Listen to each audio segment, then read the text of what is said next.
Halo semuanya, saya Siti Nazma, mahasiswi Hukum Ekonomi Syariah UIN Palangkaraya. Di video learning jurnal kali ini, saya akan merangkum perjalanan panjang hukum ketenagakerjaan mulai dari dasar aturannya hingga bagaimana suatu hubungan kerja itu berakhir. Mari kita bedah satu persatu. Hukum ini bukan sekedar kumpulan aturan hukum, tapi merupakan instrumen untuk memanusiakan manusia dalam dunia kerja. Kita berangkat dari sumber hukum. Di tingkat global kita merujuk pada standar ILO yang menjamin hak asasi manusia, dan di tingkat nasional kita memiliki Undang-Undang Nomor 13 Tahun 2003 tentang ketenagakerjaan yang telah diperbaharui dalam Undang-Undang Cipta Kerja. Dan perlu dicatat teman-teman bahwa peraturan teknis seperti Permenaker Nomor 1 dan 2 sekarang menjadi pedoman terbaru dalam penempatan dan perlindungan pekerja. Lalu bagaimana hubungan kerja itu lahir? Jadi hubungan kerja itu tercipta melalui perjanjian kerja. Dan perjanjian ini sah jika memenuhi unsur yang pertama ada pekerjaan, yang kedua ada perintah, dan yang ketiga ada upah. Dan kita mengenal dua skema besar, yaitu ada PKWT untuk pekerja musiman dan yang kedua ada PKWTT untuk mereka yang menjadi karyawan tetap. Namun kita juga harus mengetahui ada satu istilah penting, yaitu PKB atau perjanjian kerja bersama. Nah, PKB ini sangat istimewa karena ia merupakan hasil rundingan dari serikat pekerja dengan pengusaha. Inilah wujud demokrasi di tempat kerja, di mana aturan itu dibuat bukan secara sepihak, melainkan kesepakatan kolektif. Berbicara soal efisiensi, kita tidak bisa lepas dari fenomena outsourcing atau alih daya. Dan banyak orang bertanya-tanya, apakah outsourcing itu merugikan?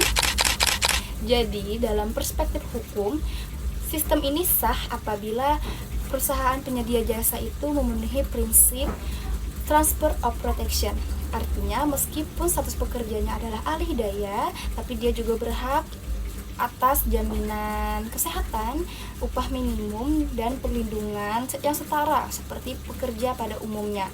Dan tugas kita sebagai praktisi hukum adalah memastikan bahwa tidak ada eksploitasi di balik dalih efisiensi perusahaan ini. Selanjutnya adalah jantung dari perlindungan tenaga kerja, yaitu K3 atau kesehatan dan keselamatan kerja. Nah, berdasarkan Undang-Undang Nomor 1 Tahun 1970, pengusaha itu wajib menyediakan alat pelindung diri dan lingkungan kerja yang aman. Kenapa ini penting?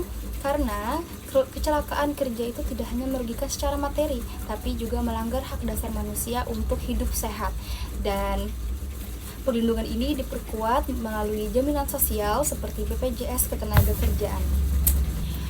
Bagian terakhir, yaitu bagian yang paling sensitif, adalah pemutusan hubungan kerja atau PHK.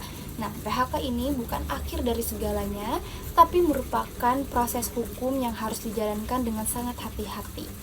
Hukum mengatur berbagai jenis PHK, mulai dari karena alasan perusahaan pailit, efisiensi, hingga pelanggaran disiplin oleh pekerja. Namun, perusahaan itu tidak boleh mem-PHK secara sepihak tanpa alasan yang sah.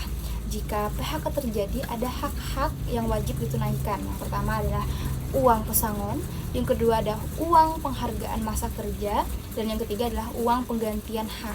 Ini adalah jaringan pengaman agar pekerja itu tetap memiliki martabat ekonomi meskipun kehilangan pekerjaannya. Sebagai bagian akhir dari learning journal ini, saya telah melakukan studi lapangan untuk memvalidasi teori hukum dengan realita pekerjaan, dan saya telah mewawancarai narasumber dengan dua status yang berbeda, yaitu PKWT dan PKWTT. Berikut pembahasannya. Berdasarkan hasil wawancara, pegawai dengan sistem kontrak kerja itu memiliki hubungan kerja yang dibatasi oleh jangka waktu tertentu, sebagaimana dikenal dalam perjanjian kerja waktu tertentu. Masa kerja, hak, serta kewajiban pekerja itu telah diatur di dalam kontrak kerja di awal,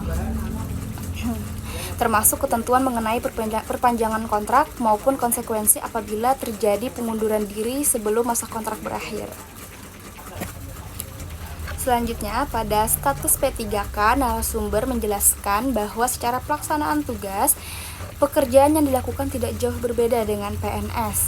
P3K tetap menjalankan fungsi pelayanan publik secara rutin dan profesional. Namun, perbedaan utama terletak pada sistem kepegawaiannya yang berbasis perjanjian kerja dengan waktu tertentu. Sehingga kepastian kerja itu bergantung pada evaluasi dan perpanjangan kontrak oleh instansi pemerintah. Lalu dari aspek kesejahteraan, P3K memperoleh gaji dan tunjangan dari negara, meskipun terdapat perbedaan dibandingkan PNS, terutama pada jaminan karir jangka panjang dan hak pensiun. Hal ini menunjukkan bahwa meskipun fungsi pekerjaannya relatif sama, status hukum kepegawaian tetap mempengaruhi tingkat perlindungan kerja yang diterima. Sementara itu, pegawai negeri sipil memiliki hubungan kerja yang bersifat tetap hingga masa pensiun. Status ini memberikan stabilitas pekerjaan yang lebih tinggi, disertai hak kepegawaian yang lengkap, termasuk jaminan pensiun dan kepastian karir dalam sistem aparatur sipil negara. Hasil wawancara ini menunjukkan adanya kesenjangan antara konsep normatif dalam hukum ketenagakerjaan dengan realitas pelaksanaannya di lapangan. Secara teori, setiap pekerja itu berhak untuk memperoleh perlindungan hukum. Namun, dalam praktiknya terdapat perbedaan yang signifikan dalam aspek kesejahteraan, stabilitas kerja, serta kepastian masa depan berdasarkan status kepegawaian masing-masing. Dengan demikian, wawancara ini menjadi bentuk refleksi bahwa hukum ketenagakerjaan itu bukan hanya dipahami sebagai aturan tertulis, tapi harus dilihat juga dari pengalaman langsung para pekerja sebagai subjek hukum. Demikian berakhirlah sudah learning journal dan pemaparan hasil wawancara saya, dan terima kasih kepada dosen pengampu yaitu Bapak Ramadhani Alvin Habibi SHMH yang telah memberikan arahan serta ilmunya, dan sampai jumpa di lain kesempatan. Bye bye. I just had to let you know you're